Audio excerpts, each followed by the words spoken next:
அன்பார்ந்த எங்களுடைய டிவோட்டினேஷன் ப்ளஸ் தொலைக்காட்சி நேயர்களுக்கு உங்களுடைய ஜோதிட ஆச்சாரியர் ஜோதிட குரு சிவஸ்ரீ டி சரவணமாணிக்க சிவாச்சாரியர், முதல்வர் காஞ்சி காமகோடி பீடம் வேத சிவ ஆகம பாடசாலை, சங்கரமடம், காஞ்சிபுரம்.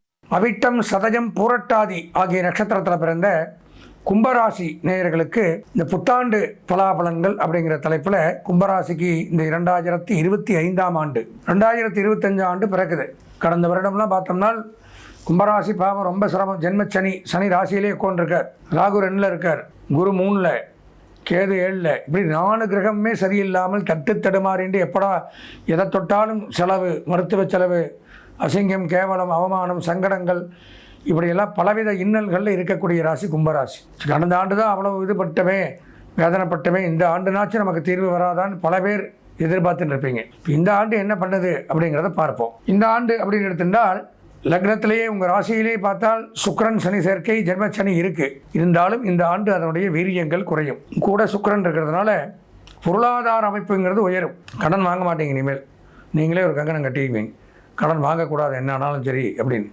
அந்த அளவு வருமானங்களை கொடுப்பார் சுக்கிரனோடு சனி சேரும் பொழுது. எங்கிருந்து வருவாய் வருதுன்னே தெரியாது. வருமானங்கள் நமக்கு வரக்கூடிய ஒரு நேரம் அப்படிங்கிறத வச்சுக்கலாம். உடல்நல ரீதியாக விபத்து, அறுவை சிகிச்சை, கால்வலி, மூட்டு வலி, இரத்த விரயங்கள், இந்த மாதிரிலாம் இருந்த நமக்கு அதிலிருந்து விடுபடக்கூடிய அமைப்பு அப்படிங்கிறது உண்டாகும் இந்த ஆண்டு. அதே மாதிரியே சொல்லப்போனால் இரும்பு சம்பந்தமான தொழில் பண்ணக்கூடியவர்கள் மிகச்சிறப்பான முன்னேற்றத்தை அடையலாம். பேச்சுவார்த்தையின் மூலம் பல காரியங்களை சாதிக்கலாம். பேச்சுத்துறை, பேராசிரியர்கள், சொற்பொழிவாளர்கள், ஜோதிடர்கள், ஆன்மீகவாதிகள், அரசியல்வாதிகள், அர்ச்சகர்கள், இவங்களுக்கெல்லாம் நன்மைகள் சற்று கூடுதலாக உண்டாகும்.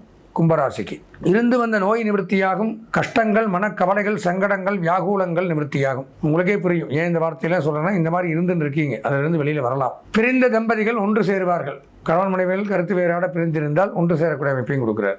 2ல் இருக்கக்கூடிய ராகு பகவான் இந்த ஆண்டு பயிற்சியாய் உங்கள் ராசிக்கே வரும்பொழுது அதுவும் நட்பு. சனியும் ராகவும் நட்பு, சுக்கிரனும் நட்பு. அப்போ மிகச்சிறப்பு. வெளிநாடு போகக்கூடிய அமைப்புகள், வெளிநாட்டு செய்திகள் நன்மையை தரும். உணவு, catering, canteen, hotel, resort, lodge, தங்கும் விடுதிகள், இந்த மாதிரி வித்து நடத்தக்கூடியவர்களுக்கு நன்மை அதிகரிக்கும். கவலைப்பட வேண்டியதில்லை. பூமி சம்பந்தமான தொழில், கிரானைட் பிஸ்னஸ் பண்ணுறது, மணல் வியாபாரம் பண்ணுறது, ரியல் எஸ்டேட் பண்ணுறது, புரோக்கேஜ் பண்ணுறது, இவங்களுக்கெல்லாம் கூடுதல் நன்மை அப்படிங்கிறத எடுத்துக்கலாம். கும்பராசியில் பிறந்திருந்தால் 4ஆம் இடத்தில் இருக்கக்கூடிய குரு பகவான் அர்த்தாஷ்டம குருவாக இருக்கார். இடமாற்றம், வேலை மாற்றம், இதெல்லாம் பண்ணியிருந்தார். அவரும் பெயர்ச்சியாகி இந்த ஆண்டு 5ஆம் இடம் அப்படின்னு சொல்லக்கூடிய பூர்வ புண்ணிய ஸ்தானத்துக்கு வர்றார். அது நன்மைகள் சற்று கூடுதலாக நடக்கக்கூடிய இடம். அப்போது பார்த்தா கொஞ்சம் தலை நிமிரலாம். 4 கிரகமே சரியில்லை, அப்பாடா ஐயோ நான் போனால் போகிறோன்னு நினச்சிருப்பீங்க. அந்த மாதிரி பிரச்சனைகள் இருந்திருக்கும். இப்போ குரு பகவான் இந்த ஆண்டு பயிற்சியாய் 5ஆம் இடம் பூர்வ புண்ணியஸ்தானத்துக்கு வரும்பொழுது மிகச்சிறப்பானது யோகம். ஏன்னா குழந்தைகளால் பயங்கர சங்கடப்பட்டிருப்பீங்க. உடம்பு சரியில்லாமல் போகிறது, மாற்றி இந்த குழந்தைக்கும் அந்த குழந்தைக்கும் வைத்திய செலவு கூட பண்ணிடலாம். மாறி உடம்பு சரியில்லாமல் இருக்கிறத பார்க்க முடியாதில்ல. அந்த மாதிரி பிரச்சனைகள், மன வருத்தங்கள், அதனால் மன கஷ்டங்கள், இப்படியெல்லாம் இருந்த தங்களுக்கு 5ஆம் இடத்திற்கு குரு பகவான் வரும்பொழுது பூர்வீக சொத்துக்கள் லாபம். முதல்ல பூர்வ புண்ணியஸ்தானம்னு பேர். முன்னோர்கள் வழி சொத்துக்களில் இருந்து வந்த வில்லங்கம், விவகாரங்கள் நீங்கும். நமக்கு முழுமையாக அந்த சொத்துக்கள் கிடைக்கும். நல்லா தெரிஞ்சுக்கணும். முன்னோர்களுடைய சொத்துக்கள் நமக்கு கிடைக்கக்கூடிய அமைப்பு அப்படிங்கிறது ஏற்படுது. குழந்தைகள் மூலமாக மகிழ்ச்சி. இவ்வளோ நாளாக சங்கடங்கள் இருந்தது, இப்போ மகிழ்ச்சிங்கிறது ஏற்படுது. அதே மாதிரி பார்த்தீங்கன்னா குழந்தைகளுக்கு கல்வியில் இருந்து வந்த தடை விலகும். பல தடைகள், ஸ்கூல் மாற்றுறது, போக்குவரத்தில் பிரச்சனை, இந்த மாதிரிலாம் ஏற்படுது.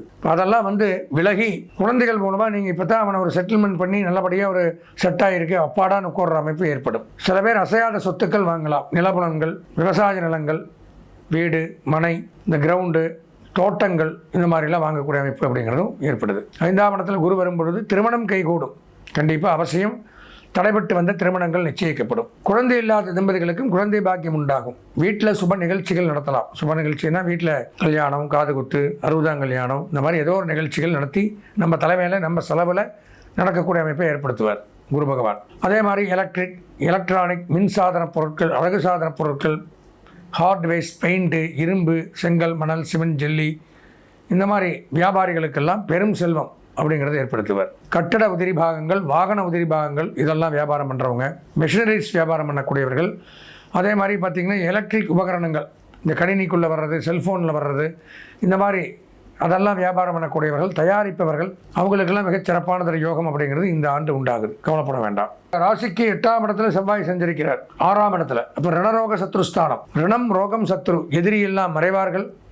இருந்து வந்த எதிரிகள் இத்தனால எதிரி கண்டிப்பாக இருப்பான். ஏன்னா ஜென்மத்தில் சனி இருந்தால் மறைமுக எதிரி நம்மளை தாக்கிகிட்டே இருப்பான். யார் என்னன்னே தெரியாது, கூட இருக்கிறவனே இருப்பான். அப்பேற்பட்ட எதிரி இருந்த இடம் தெரியாமல் போய்விடுவான், கவலைப்பட வேண்டாம். கடன் தொல்லை அறவே விலகுது. ரணரோக சத்ருஸ்தானத்தில் அந்த அதிபதி இருக்கார் 6ஆம் இடத்துலேயே. வருவாய் அதிகரிக்கும், மருத்துவ செலவுகள் குறையும். குறிப்பாக சொல்லப்போனால் புரோக்கேஜ் பண்ணுறவங்க, ரியல் எஸ்டேட் பண்ணுறவங்க, மருத்துவம், உணவு, சுகாதாரம், காவல்துறை, இராணுவம், விமானப்படை, கப்பல் படை, தரைப்படை இதில் எல்லாம் பணியாற்றக்கூடியவர்கள், சட்டத்துறை, நீதிமன்றத்துறை இதில் இருக்கிறவங்களுக்கும் நன்மைகள் இந்த ஆண்டு மிகச்சிறப்பாக இருக்குது. கடந்த ஆண்டெல்லாம் ரொம்ப கஷ்டப்பட்டிருப்பீங்க. இந்த ஆண்டில் மிக அருமையான யோகம், பாக்கியம் அப்படிங்கிறது ஏற்படுது. 8ஆம் இடத்தில் இருக்கிற கேது 7ஆம் இடத்திற்கு வரார். அதுவும் நன்மை. வெளியூர் போகலாம், வெளிநாடுகள் போகலாம். ஆன்மீகத்துறை, அறநிலையத்துறை, சினிமா, கேளிக்கை, பத்திரிகை, இசைத்துறை, நாடகத்துறை, ஜோதிடத்துறை இதில் எல்லாம் இருக்கக்கூடியவர்கள் மிகச்சிறப்பு. ஆர்ட், ஓவியம் இதில் எல்லாம் பணியாற்றக்கூடியவர்களுக்கெல்லாம் இந்த ஆண்டு மிகச்சிறப்பானது ஒரு நன்மை அப்படின்னு சொல்லலாம். 11ஆம் இடத்து சூரியன் தகப்பனாருக்கு பதவி உயர்வு, சம்பள உயர்வு, பாராட்டுக்கள் கொடுக்கும்.